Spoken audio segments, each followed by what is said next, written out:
boy, that takes me back. All right, we're going to start the commentary track.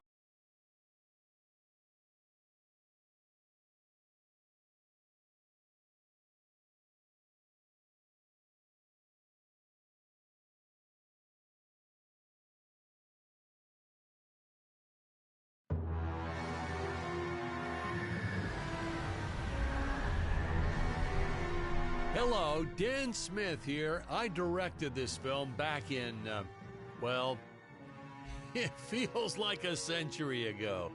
Yeah. The studio asked me to provide a commentary track for the DVD release. And wham, straight into the action. No fluff or anything. That's what we did back then. Crash-landed ship. Out pops our hero, the fearless Dick Starspeed.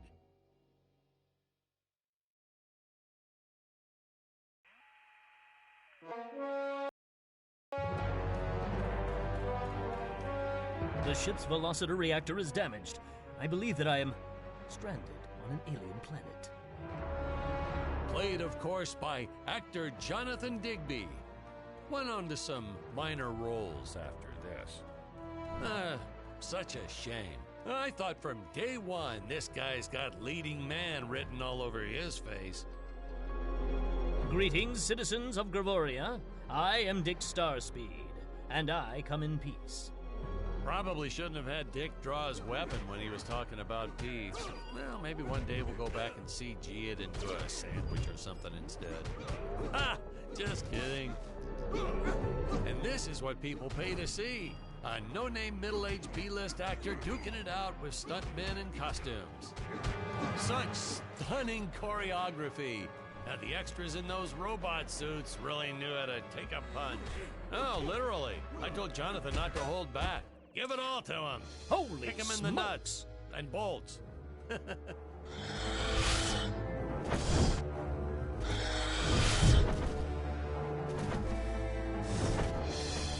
If I land squarely on that grain silo, I should survive this fall unscathed. I shouldn't say this now, but you could actually see the strings if you squinted hard enough.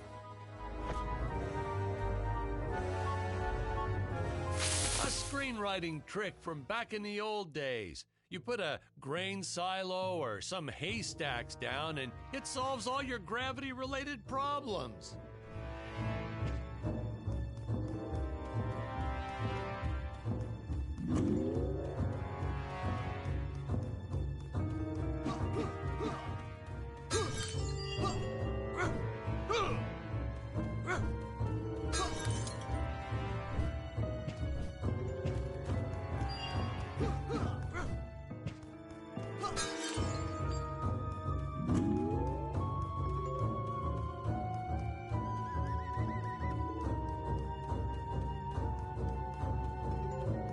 It appears some of my equipment was lost when I was shot down. But what luck! This high-tech scanner reports that my ray gun is nearby. Oh, the dinosaurs! You just don't see quality stop motion like this anymore, do you? Someone actually sat there and moved them, frame by frame. Today, it'd be done with computers, but where's the artistry in that?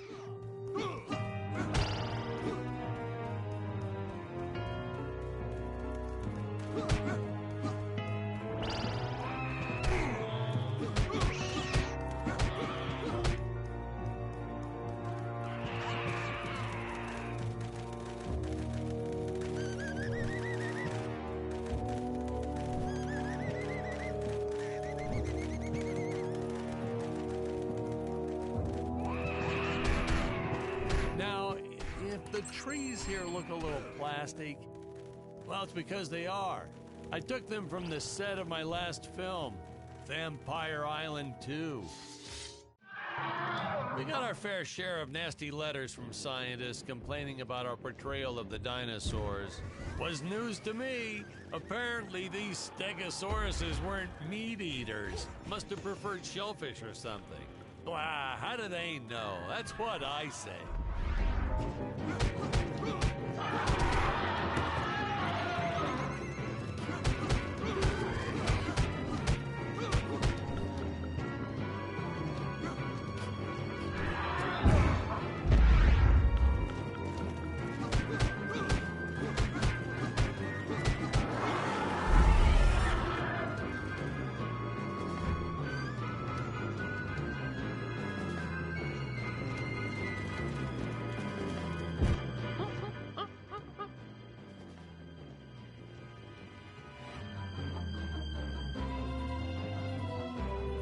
as usual, the local population is defenseless. That's where our hero steps in and saves the day.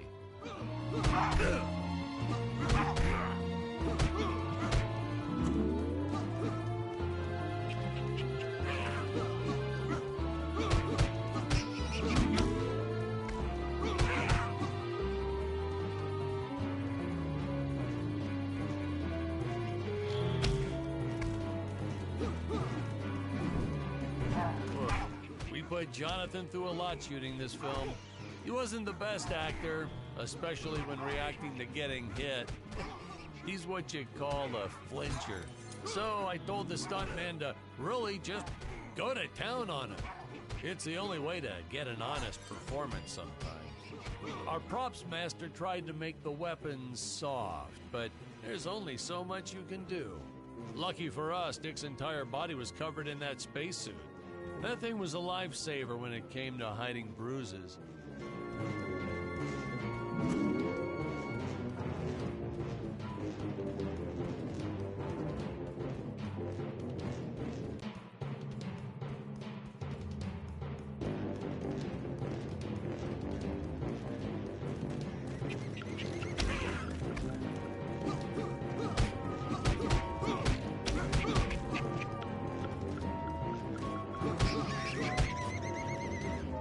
Curious. They dissolved. It appears to be gold. You'll notice the gold disappears when Dick touches it. We had a deleted scene that explained he's actually teleporting it back to his ship. It's funny, no one ever questioned how Dick was able to walk around with an infinite amount of gold on him.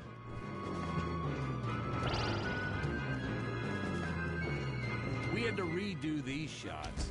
Our first attempt was kind of a disaster.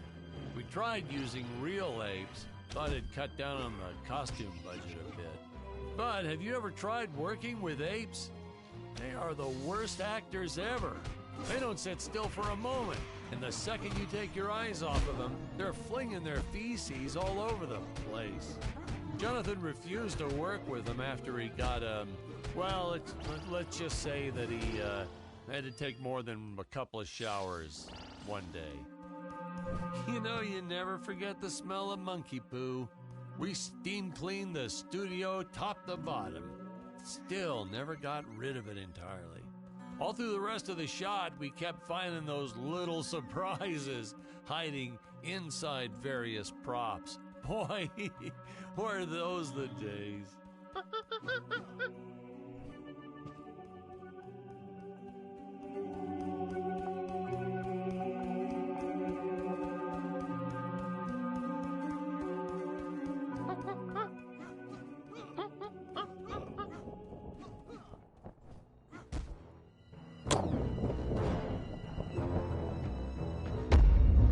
Some really top-notch stop-motion effects, huh? Unfortunately, we skimped on the Dick Starspeed puppet a little. The Earthman is not for you to eat, fiend! Well, this was groundbreaking. We had the woman rescuing the man for once. We were really ahead of our time with this scene, but well, then again, I've always been rather progressive. The studio exec didn't seem to get why it was such a big deal, though. Sorry, we don't see this as anything unusual.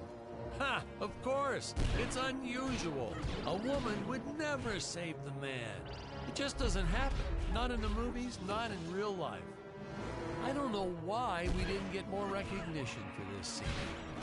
Well, I guess I was just a little too ahead of my time.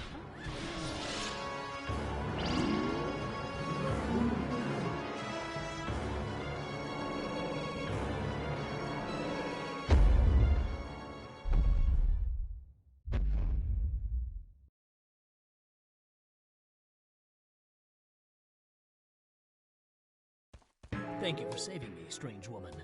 What is your name? I am the magnificent Scarlet Nova.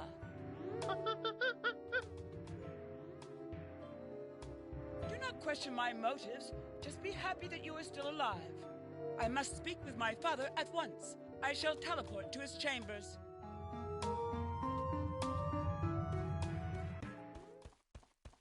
So we'll be seeing our first example of teleportation being used by Scarlet right here.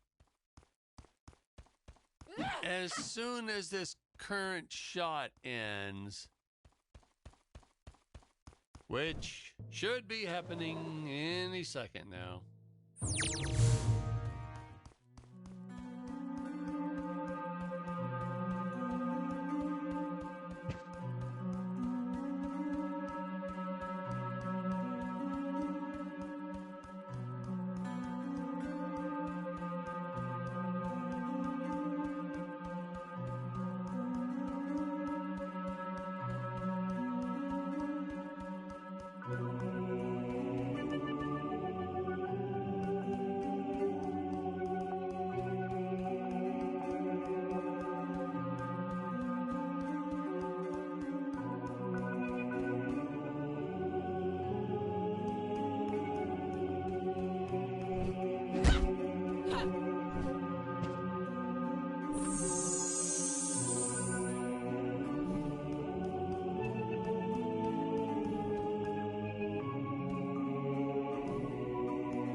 The fearless sea monster, always patrolling the shore, eagerly awaiting for his next meal.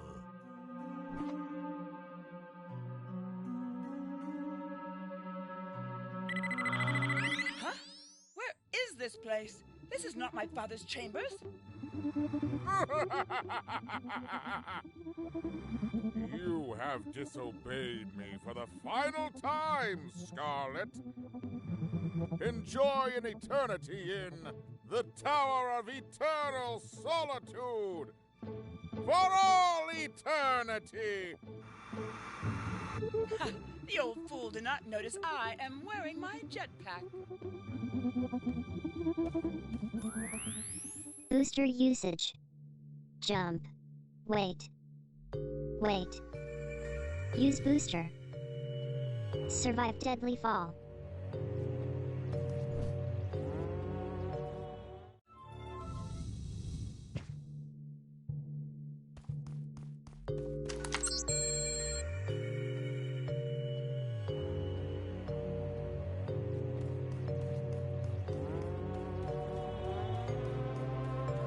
Scarlet didn't quite realize she needed to shoot those energy orbs down below. Keep in mind, Stacy was doing this on a soundstage, okay?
Ah, the energy imps.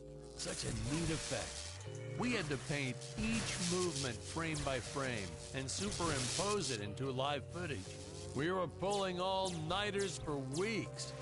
Well, when I said we, I meant the artists. I'm pretty much useless if I don't get a solid 10 hours a night. But they were at it forever. They had to redo it all because I accidentally told them red instead of blue the first time. Artists.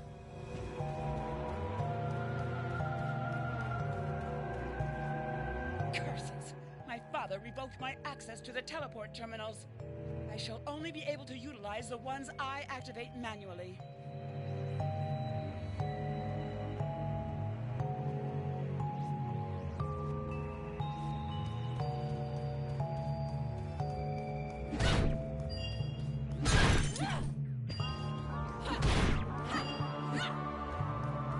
Man, some of these shots are dragging on longer than I remembered. Ah!